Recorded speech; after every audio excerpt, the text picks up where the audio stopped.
I just spent months crossing Asia, 7 countries, 7 systems, 7 completely different versions of success, and everywhere I went, airports, taxis, cafes, random strangers, people kept asking me the same question. So, which country is the best?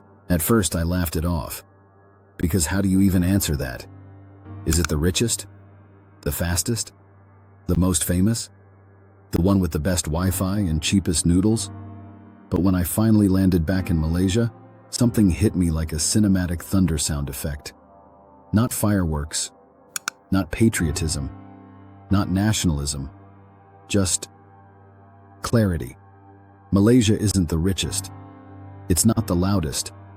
It's not trending every week on Twitter. But it has something most countries quietly traded away. And once you see it, you cannot unsee it. But before we reveal what that is, let me take you through the journey that forced me to realize it. Because each country taught me one brutal lesson. And the first one looked perfect from the outside. But what happens when perfect starts to crack? Thailand, the shiny mirror. Thailand was my first stop. And honestly, I thought, okay, this is Malaysia's biggest rival. Bangkok is massive. Phuket is world famous. Thai food is everywhere. Tourism, exploding. From the outside, Thailand looks like the golden child of Southeast Asia. But then you stay longer, and the shine starts flickering. Since 1932, 13 military coups. That's tanks in the streets. Governments collapsing. Resets like it's a software update nobody asked for. And the craziest part? People adapt to it. It becomes normal. Malaysia complains about politics. Fair. But tanks rolling down your street? That's a different movie genre. Then there's inequality. Luxury malls beside slums. Tourists dropping thousands while locals scrape by. When COVID hit, tourism stopped, and the economy nearly flatlined. Malaysia didn't collapse. Why? Because it doesn't bet its entire future on one card. Thailand taught me something brutal. Looking amazing doesn't mean you're stable. But if size equals power, then shouldn't the next country be unstoppable? Indonesia, the giant with shaking legs. On paper, Indonesia is a titan. 270 million people. Endless land. Endless resources. If countries were superheroes, Indonesia is the giant with unlimited potential. So why does Malaysia feel calmer? The moment I hit Jakarta, chaos. Traffic that makes you question reality. Air so thick it looks like the sky forgot to load. Slums next to luxury towers like 2 different worlds forced into the same screenshot. Indonesia has size. Malaysia has systems. Public transport that functions. Cities that breathe. Institutions that, even when imperfect, still show up to work.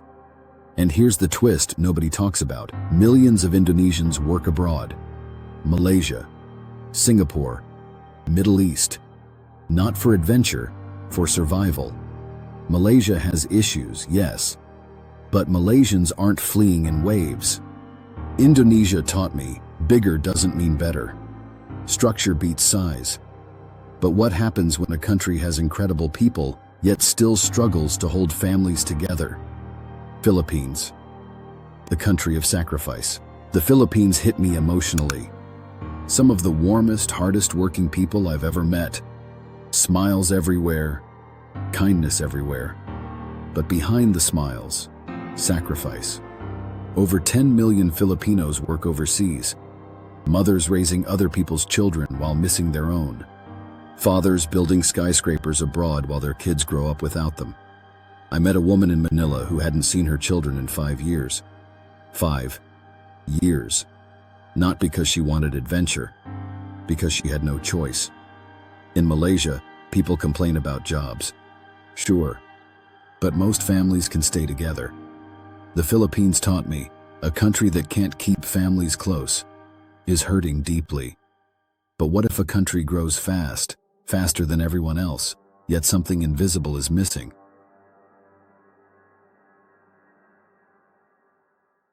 According to my alien research team, Humans who press like and subscribe are 73% more intelligent. Don't argue with the aliens. If this journey is worth your time, give it a like and subscribe because we're just getting started. Vietnam, the rocket with locked windows. Vietnam is the rising star. The next China, factories booming, economy sprinting.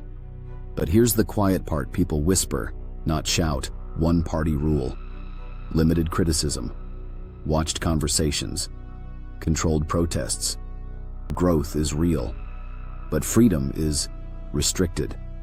Malaysia is messy, loud, chaotic, but you can complain, protest, vote, speak. Vietnam taught me a powerful contrast. Speed without freedom feels like running inside a cage. But what if a country has money, efficiency, and world-class systems, yet people still escape it every weekend? Singapore, the perfect machine. Singapore is stunning.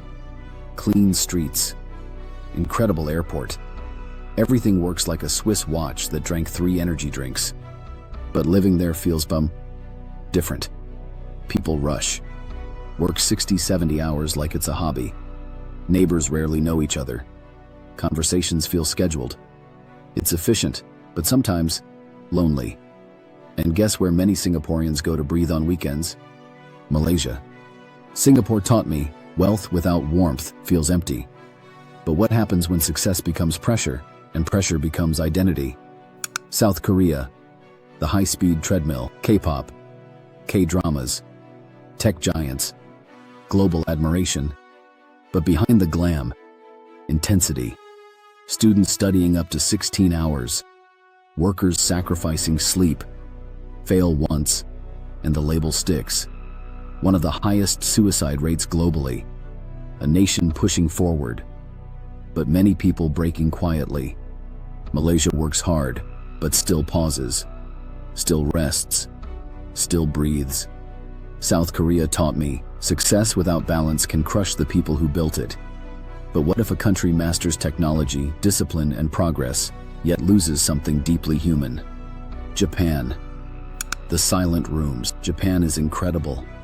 Precision, innovation, discipline. But there's a quiet crisis. Loneliness so deep, there's a word for dying alone. Kodokushi. Apartments where people aren't found for weeks. Towns slowly emptying. Young people locking themselves away from society. Progress, unmatched. Connection, fading. Malaysia still checks on neighbors, still invites people over, still notices absence. Japan taught me advancement means nothing if humanity disappears. So after all this, after 7 countries, 7 lessons, what did Malaysia have that kept standing out? Malaysia's invisible advantage. Thailand had tourism, but unstable politics. Indonesia had size, but struggling systems. Philippines had heart, but forced separation. Vietnam had growth, but limited freedom.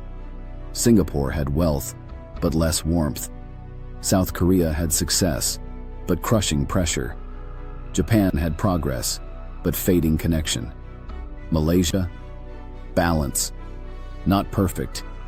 Corruption exists. Inequality exists. Problems exist. But the country works. It didn't fall into extremes. It didn't lose freedom. It didn't lose families. It didn't lose humanity. And that's rare.